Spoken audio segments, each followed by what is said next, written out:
अथ श्री महाभारत कथा। कथा है पुरुषार्थ की, ये स्वार्थ की परमार्थ की। सारथी जिसके बने श्री कृष्ण भारत पार्थ की। शब्द दिग्घोषित हुआ जब सत्य सार्थक सर्वधा। यदा यदा हि धर्मस्य ग्लानिर्भवति भारत, अभ्युत्थानमधर्मस्य तदात्मानं सृजाम्यहं। परित्राणाय साधूनां विनाशाय च चतुष्कृतां धर्म संस्थापनाय संभवामि युगे युगे। शांति की बातचीत करने के उद्देश्य से श्री कृष्ण हस्तिनापुर गए।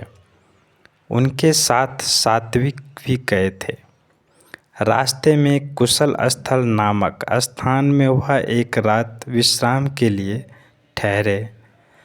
हस्तिनापुर में जब यह खबर पहुंची कि श्री कृष्ण पांडवों की ओर से दूत बनकर संधि चर्चा के लिए आ रहे हैं, तो धृतराष्ट्र ने आज्ञा दी कि नगर को खूब सजाया जाए। पूर्ववासियों ने द्वारकाधीश को स्वागत की धूमधाम से तैयारियां की।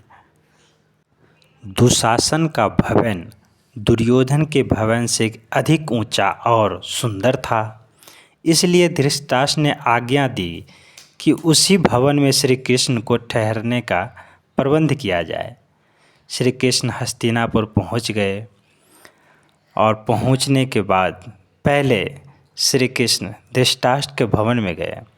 धृतराष्ट्र से वार्तालाप किए, फिर उससे विदा लेकर वह विदुर के भवन में गए।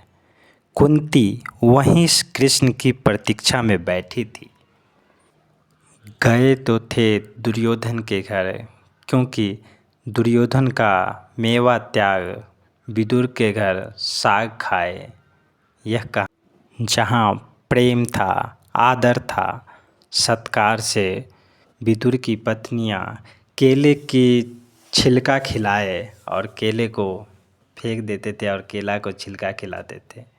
तो आइए दोस्तों जानते हैं अब दुर्योधन का जो संधि प्रस्ताव के लिए आए थे शांति दूत, वह अब क्या हुआ। श्री कृष्ण ने हस्तिनापुर नरेश धृतराष्ट्र से ये कह रहे हैं कि हे राजन, आप पांडवों को इंद्रप्रस्थ उन्हें लौटा दे, इंद्रप्रस्थ लौटा दे। और यह कहकर शांति से बैठ जाते हैं। तभी दुर्योधन उठता है कि नहीं, मैं इसको इंद्रप्रस्थ नहीं दूंगा। तो फिर से कहता है श्री कृष्ण कि अगर तुम इंद्रप्रस्थ नहीं देना चाहते हो तो नहीं, कोई बात नहीं, परंतु उन्हें सिर्फ 5 गाँव दे दो। सिर्फ 5 गाँव मैं पांडवों की ओर से मांगता हूँ कि 5 गाँव उन्हें दे दो, मैं पांडवों को समझा दूँगा बस। फिर दुर्योधन कहता है नहीं, मैं उसको एक सुई की नोक भी ना दूँ, 5 गाँव तो दूर। तभी श्री कृष्ण कहता है कि यह युद्ध अब अवश्य होना है। तब शांति दूत को दुर्योधन कहता है कि अगर तुम शांति दूत नहीं होते तो तुम्हें बंदी बना लेता। बस सैनिकों की आज्ञा देता है और उसे बंदी बनाने की कोशिश करता है, लेकिन भरी सभा में श्री कृष्ण ने विराट रूप प्रदर्शन किया। उसके बाद सभी की आंखें चौंधा गई। वीडियो अच्छा लगा हो तो लाइक कमेंट्स ज़रूर करें।